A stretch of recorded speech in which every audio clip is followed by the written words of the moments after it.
오늘은 루세트가 공방을 운영해 볼 겁니다.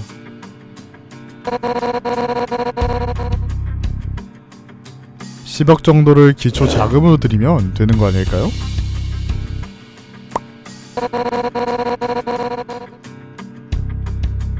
그야 당연히 늘어나죠. 루세트가 공방을 꾸리는 동안 공방에 대해 가볍게 이야기해 보겠습니다. 품은 세계관에서 공방은 날붙이, 총기, 도구 등등 이것저것을 다룹니다. 그중 가장 돈이 많이 벌리는 것은 총기와 무기류로 보이는데 루세트는 아마 돈이 된다면 잡다하게 다 손을 댈 것으로 보이네요. 다만 이 공방에서 나온 제품들을 판매하려면 트레스 협회의 승인이 필요합니다. 이를 어길 시엔 큰 벌금을 물어야 하는 것으로 보이는데 재수가 없으면 발톱까지 볼 수 있는 것 같습니다. 애초에 트레스 협회를 거치지 않는다면 상품성에 하자가 있는 제품이라 구매 또한 하지 않을 것으로 보입니다. 여튼 루세트를 한번 볼까요? 현실적인 선택을 했네요. 뒷골목에 공방을 차렸고 혼자 공방을 운영 중이군요. 판매 물품을 한번 봐볼까요? 진짜 돈 되는 건 다 만들어냈는데 이거 참 난잡하군요.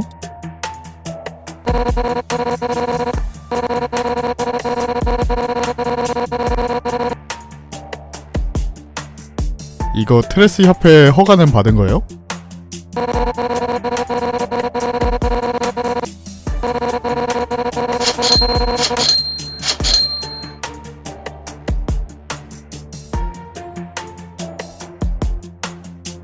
그래서 루세트 통과가 됐어요?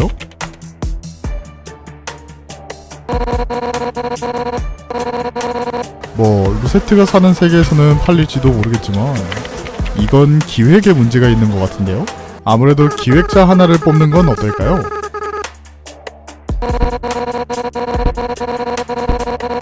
그래도 지금처럼 공방에서 쓰레기만 만들어내면 제자리 걸음일 텐데요.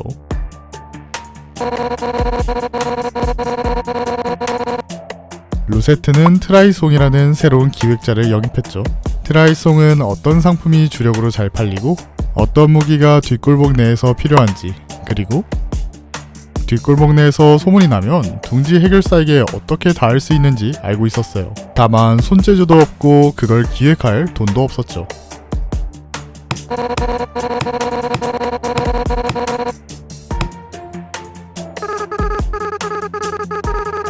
기획을 하다보면 공방의 인원수가 터무니없이 부족하다는 이야기가 나왔고 루세트는 인원을 여럿 더 고용하게 되었죠. 루세트같이 공방을 다루는 인원부터 서류 작업 및 사무 연락을 하는 직원까지 루세트의 공방은 어느새 공방 해결사 사무소라는 소문까지 돌았죠. 트라이송은 이제 트레스 협회의 특허를 받을 수 있는 무기를 기획하기 시작했어요. 뒷골목에서 다루기 쉽고 누구에게나 치명상을 줄 수 있는 무기를 말이죠.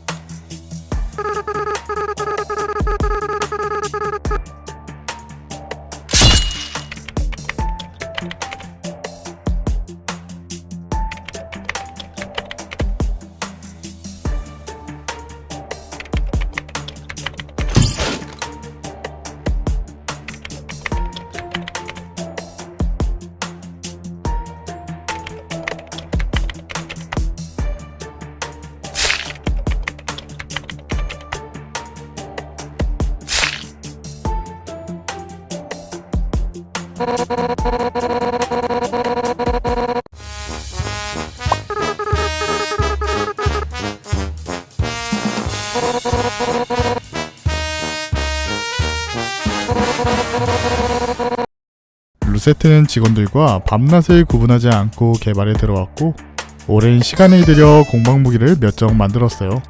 투척 무기와 근접 무기를 트레스 공방에 특허로 보냈고 에브레시의 공방이라는 이름으로 공방을 차리게 되었어요.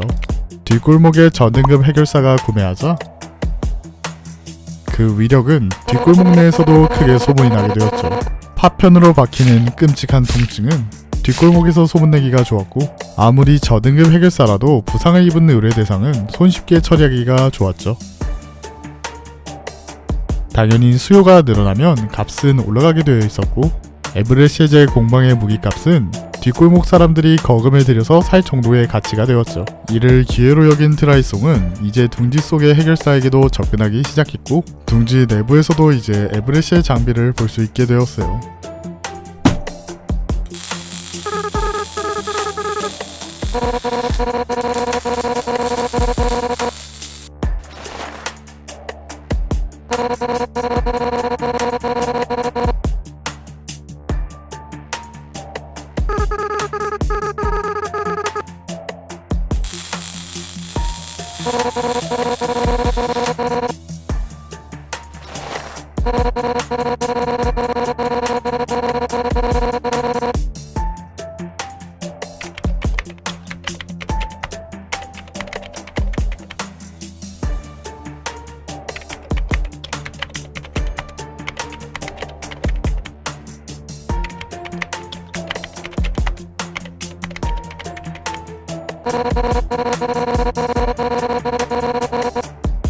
루세트는 항상 일에만 집중했어요.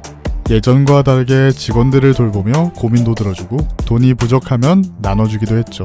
하지만 공방의 실권은 트라이송이 갖고 있었어요. 여태까지 아무 일도 없었지만 공방 직원들은 걱정하고 있었죠.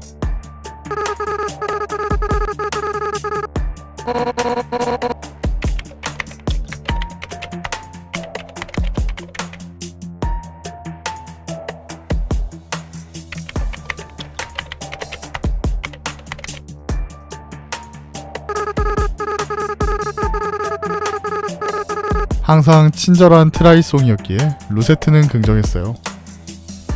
2호점이 생기자 루세트에게 여유도 생기고 통장의 잔고는 더 빠르게 채워지기 시작했죠. 에브레시의 공방의 무기는 이제 고등급 해결사도 예비로 채용하는 수준이 되었어요.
루세트의 공방은 하루아침에 망하고 말았어요.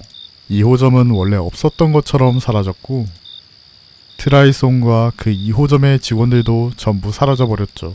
루세트가 무너지자 모두 사라졌던 전과 다르게 이번엔 대부분의 직원이 루세트 곁에 남았어요. 그런 모습을 보곤 직원들은 피식 웃었답니다. 이번에는 루세트는 모든 것을 잃지는 않았어요. 다음에 조심한다면 오래 걸리더라도 빚을 갚을 수 있지 않을까요? 오늘은 여기까지.